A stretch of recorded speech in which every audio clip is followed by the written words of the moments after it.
I am what you would call a crypto addict. Before that, though, I was someone who enjoyed browsing the deep web. I wasn't really looking for anything in particular, just curious as to whether or not the stories I had heard were true. I never really found anything that creepy, though, but it was my first encounter with Bitcoin. A few sites used it, and it was the first time I'd ever heard of the cryptocurrency. As such, though, I had thought that it was a scam or something shady at that point.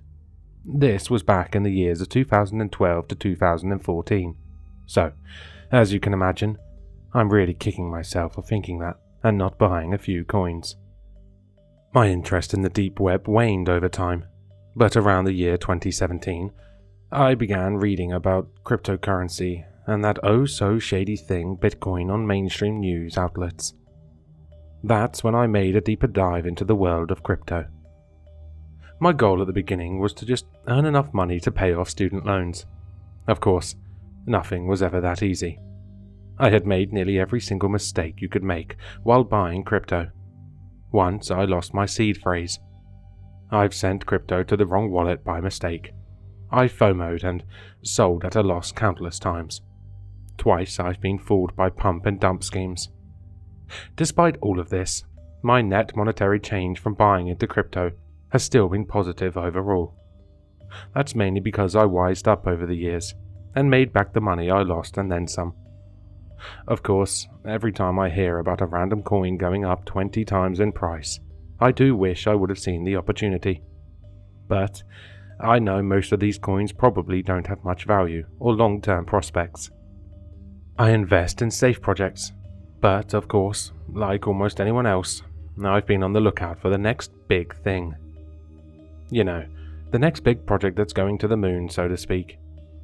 I got an email from an old acquaintance of mine. Let's call him Frank. Frank and I went back to the days when I scoured the deep web, and the two of us would often exchange information regarding anything interesting that we'd found. I hadn't gotten a message from him in 2 years, so I was kind of surprised. Hey, I know it's been a while, but I saw this weird thing and think you'd want to check it out. I see from your profile that you've been in the crypto space for a while, right? What do you think about this? It's a site claiming to have made a new kind of coin. There was a link to a website. At first I was really confused. This website was on the deep web. But according to this mail, was regarding a new crypto coin. That made no sense.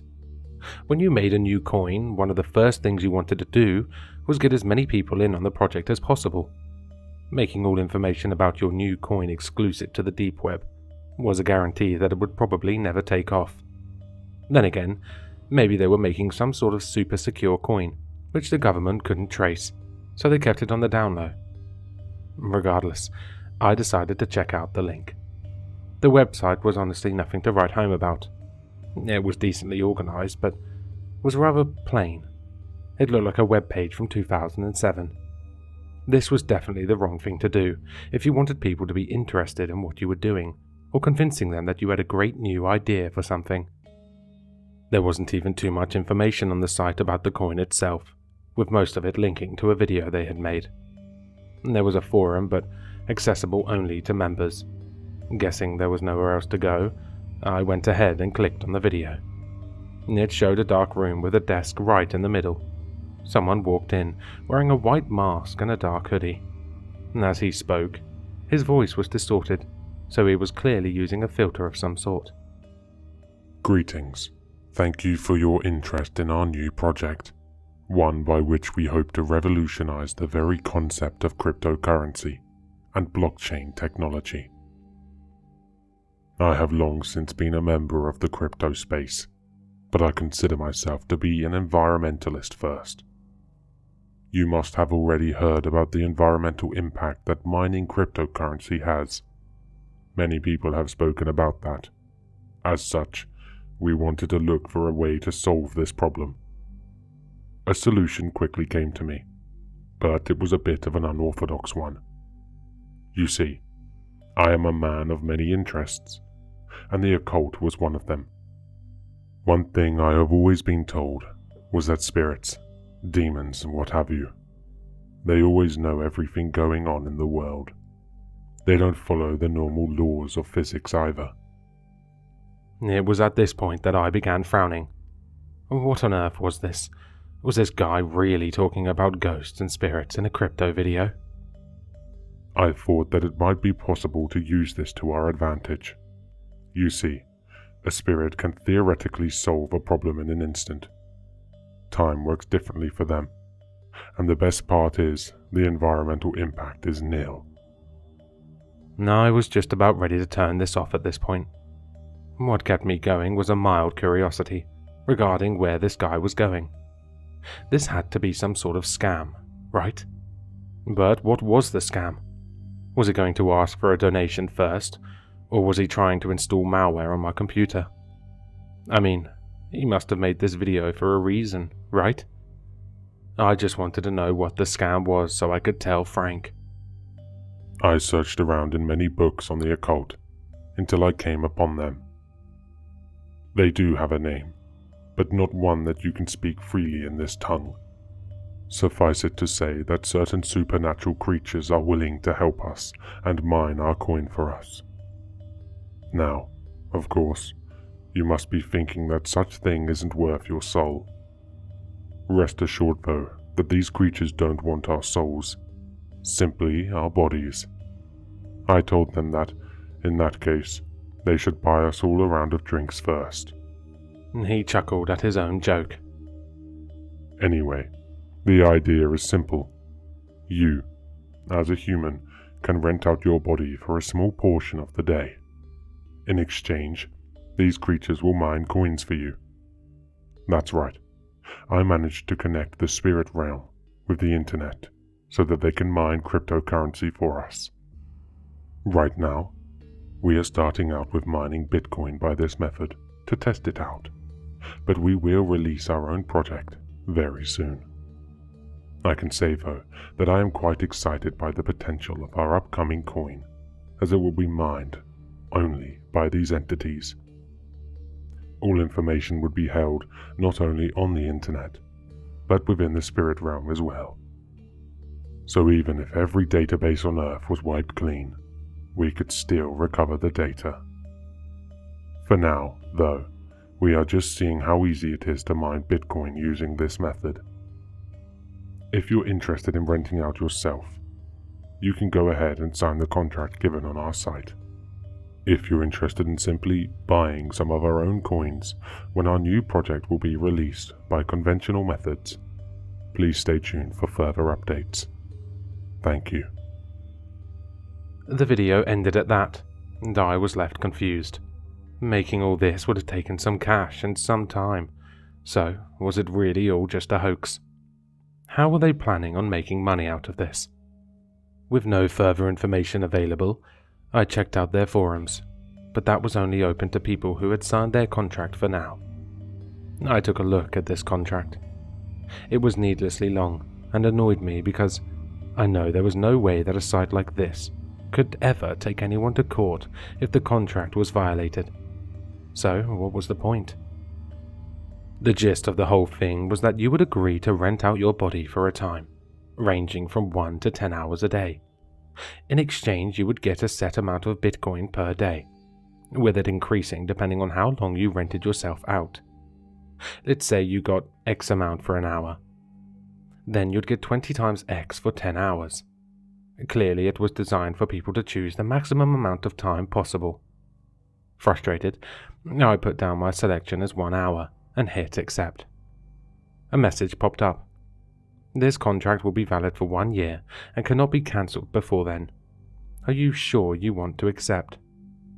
I scoffed at the idea of them trying to enforce this contract and hit the accept button. A congratulatory message popped up as well as an address to a wallet I could unlock.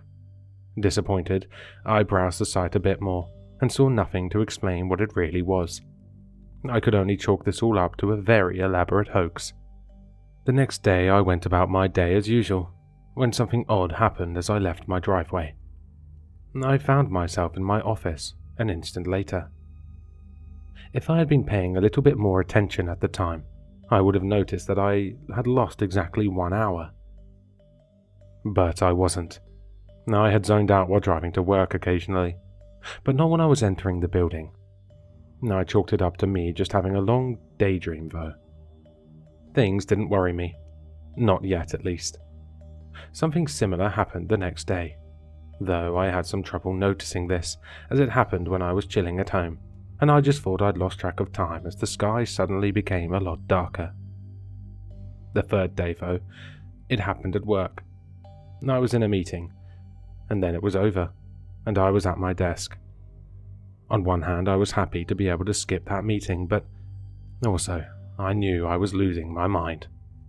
The MRIs all came back normal, and the doctors thought I had dissociative identity disorder, when a month later I found myself in my house with some jewelry I had no recollection of getting.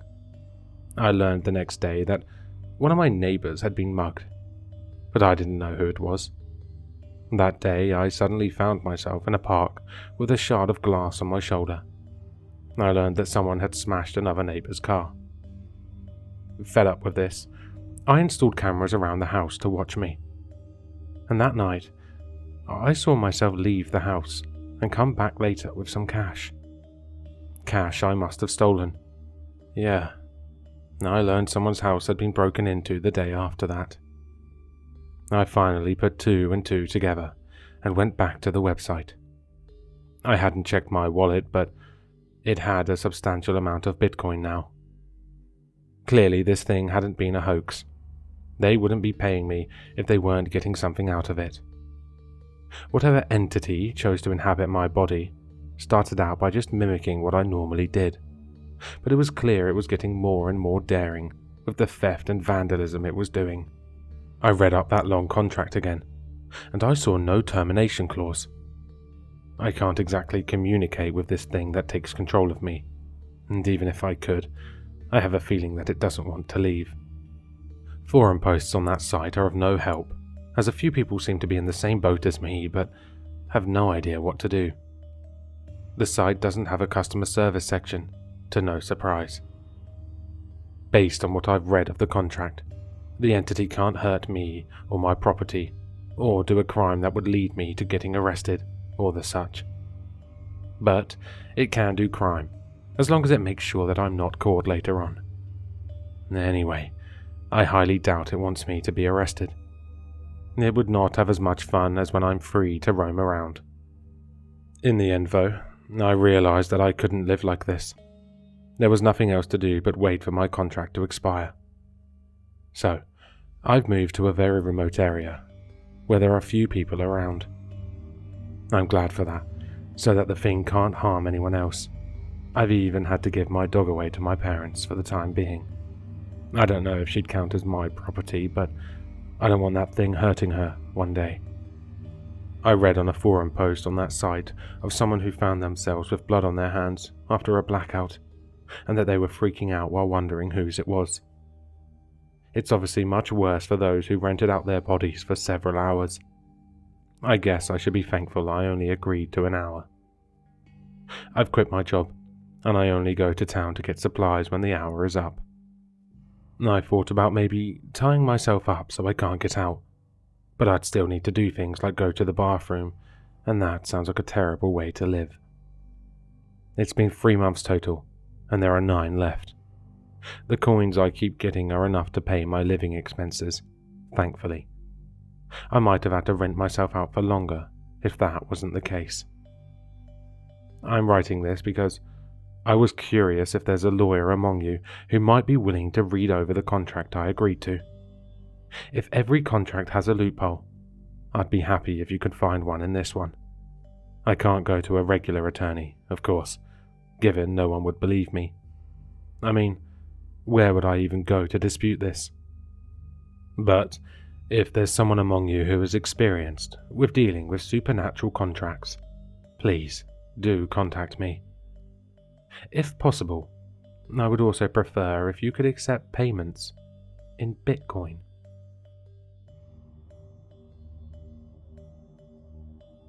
Hello listeners, if you enjoyed this story, please check out the author in the description. For more content, leave a like, comment, and subscribe for more sinister readings.